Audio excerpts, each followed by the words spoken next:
एगो काम करो। हाँ भैया। 2.5 क्विंटल मुर्गा कर दो। 2.5 क्विंटल मुर्गा ढेर ना हो भैया? ना हो। ढेर कैसे होई? भले वोट ना दिए सो, खाए में कमी करिए सो। आगे भैया आगे। 250 फ्रूटी लिख लो। फ्रूटी मिलल तो बड़ा मुश्किल बा। बड़ा चपैया के लिए बड़ा सो।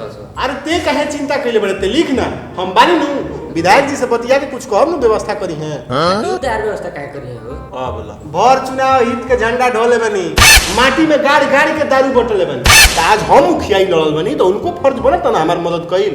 ये तो बात ठीक हो तोरा भैया कि जीत के लेके बात के कुछ बुझाता ना सो। ना हो।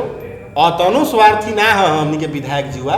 हम मानो तनी कि पियकड़ हो, लौंडिया बाज हो, लेकिन जवान के पक्का आदमी हो। करेगी बाबा। पता चला होते हूं खाई के पर्ची भरत रख के आई। हां सही सुन ले बनी भरत तनी। मुखिया जी आई बैठे पर इधर जा सर। ते माने फाइनल सोच लेले बड़े कि घर में। हां अब का करस बबुआ? कितना दिन बेरोजगारी के ताना सही हो? नौकरी सोकरी त लागत बा ना। सोचल है कि मुखिया ये लड़के खाली देख लेते नहीं। भाई बेरोजगार बा ये करू टेंशन बा कि हमारा छाती पर मुंदरी। देखी मुखिया जी, हम बेरोजगार बनी इम्पोर्टेंट नहीं थे। हमार जवानी बर्बाद होती है ये इम्पोर्टेंट बा। साला कोनो कब्रिस्तान से भी गुजरत है तो मुर्दा उखड़ के चिल्लाते रहे सब का बेरोजगार का बेरोजगार। देखो साहब तो ये गांव घर के लड़का हो सा हमरा यही से प्रेम से समझावत बनी। और ना ही तो इतिहास तो जानते बड़े सन हमार। तार इतिहास से भुलाइल बा। तार इतिहास के नहीं जानत हो? पूरा गांव जानता।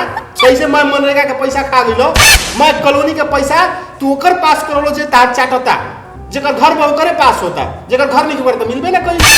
मैं शौचालय के पैसा तू अपन घर बना लेलो हो, जनता के का मिलल ठेंगा। देखो साहब अब तो नहीं हमरा शराफत के गलत फायदा उठा रहल बड़ा। अगर चुनाव ना रहित नु तो ऐसन गायब करती तोनी का, ऐसन गायब करती कि तोनी का पूरा खानदान अगर हेडलाइट लेके घूमी नु तब वो ना मिलता। जय मुखिया जी माफ करी, खिसियाई मत महाराज। ऐसा हूं इनकर अराउ टोकर का बा महाराज? रौरा भी रौ चिकन में राजू दिया, ऊपर से युवा दिल के धड़कन दिया। इनकर के तो गाड़ी छोड़ी बर्तन नहीं खे, ऊपर तो सही पता गोल कर बुझाता कि तोरा के दूसरे भाषा में समझावे के पड़ी। लगाओ से जितना जोर लगा के बबुआ एक बात जान लो। अब क्यों हम ही मुखिया बनो लिख लो। देखते बनी अब की पूरा गांव के माहौल चेंज बा। गांव के लोग अब की बदलाव चाहते रहे। माहौल अरे माहौल तो हम जब चाहिए तब चेंज कर दिले बुढ़बा कही के। जब मुहा पे एगो दू हजरिया चिपका के आ निचवा में फ्रूटी धरा के तो मैं बदलाव के खुद उतर किनु लगा से जोड़ जा। जानता के बदलाव चाहती हूं मुखिया जी, बात में नहीं करा।